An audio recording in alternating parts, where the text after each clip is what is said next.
जैसे ब्राह्मण का एक वर्ण धर्म जो होगा तो सभी ब्राह्मण उसका पालन करेंगे। फिर ब्राह्मण में जो ब्रह्मचारी होगा वो ब्रह्मचर्य का, जो गृहस्थ होगा वो गृहस्थ धर्म का, जो सन्यासी होगा वो सन्यास धर्म का पालन करेगा, तो आश्रम धर्म भी हो गया। फिर पारिस्थितिक धर्म के आधार पर कहते हैं कि आप इस परिस्थिति में बैठे हैं, संध्योपासन रूपी कर्म में आप संध्योपासन रूपी परिस्थितियों के आधार पर कुछ धर्म का पालन करेंगे, अगमठनादि उपस्थानादि धर्म का पालन करेंगे। जब आप वेदारंभ करेंगे, वेदाध्ययन करेंगे तो वहां पर कुछ पारिस्थितिक धर्मों का पालन करेंगे, कुछ मर्यादाओं का पालन करेंगे, भोजन में, शयन में, विहार में, उसमें कुछ पारिस्थितिक धर्म का पालन करेंगे।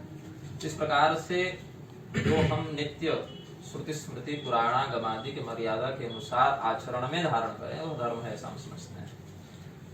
और भगवान ने क्या कहा कि जो अपने कर्म के माध्यम से, स्वकर्म ही स्वधर्म है, कर्म और धर्म में जब हमने उस तत्व को धारण किया तो वह धर्म हो गया, और जब उसको क्रिया में घटित कराए तो वह कर्म हो गया। तो भगवान ने क्या कहा, स्वकर्मणा तमभ्यर्च्य सिद्धिं विन्दति मानवः। उस पर ब्रह्म की चाहे निर्गुणोपासना से अथवा सगुणोपासना से, महादेव, भगवान नारायण, भगवती दुर्गा, भगवान सूर्य, भगवान गणेश इत्यादि स्वरूपों में, सगुणाकृति में उनका ध्यान करके पूजन करें। लेकिन पूजन में प्रधान तत्व क्या है, स्वकर्मणा, अपने कर्म से। एक उक्ति है ना, कर्म ही पूजा है।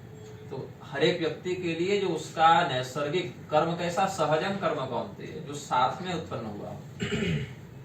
सभी प्राणियों का, मनुष्य के अतिरिक्त भी जितने प्राणी, वो सभी अपने अपने प्रारब्ध से भी जुड़े हुए हैं।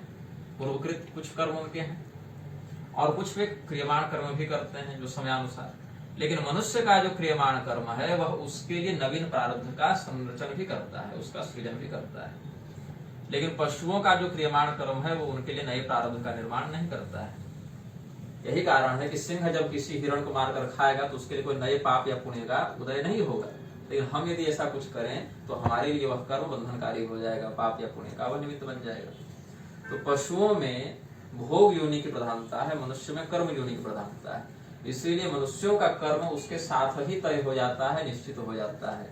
ब्राह्मण कुल में उत्पन्न व्यक्ति किस प्रकार के कर्म को अपनाए, शमो नमस्त शौचम शांतिराजवमेव ज्ञान विज्ञान आस्तिक्यं ब्रह्म कर्म स्वभावजम, स्वयं से उत्पन्न होगा।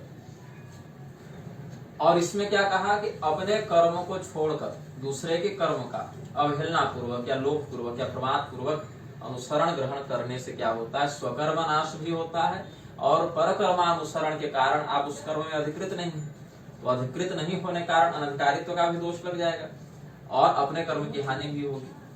कुछ एक व्यक्ति यदि प्रमादवश ऐसा कर भी दें तो भी प्रबुद्ध जनों को चाहिए कि उनको रोकें, उनको सही मार्ग पर लाएं। क्योंकि कोई एक व्यक्ति गलत करेगा तो बाद में धीरे धीरे लोग उसको मापदंड बनाकर, मानक बनाकर फिर उसी के पीछे पीछे चलने लगे कि देखो उसने भी तो किया था, है ना। तो शिष्ट जनों के द्वारा, श्रेष्ठ जनों के द्वारा आचरित जो धर्म है उसी का पालन करना चाहिए। साथ ही यह कहा कि देवताओं के, ऋषियों के चरित्रों की नकल नहीं करनी चाहिए। अमुक ऋषि ने ऐसा कर दिया तो हम उसके पीछे वही कर्म करने लगे, नहीं। कौशिक रामायण में भगवान विश्वामित्र ने बताया, अल्प शक्ति नरो यस्मान न देव चरितम चरेत।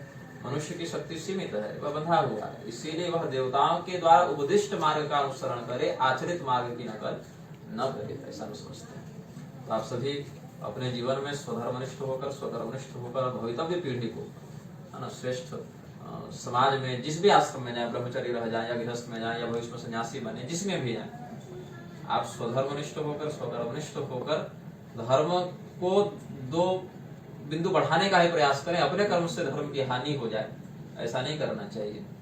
क्योंकि है तो कलयुग ही, अयं तो युग धर्मो ही वर्तते कस्य दूषणम्।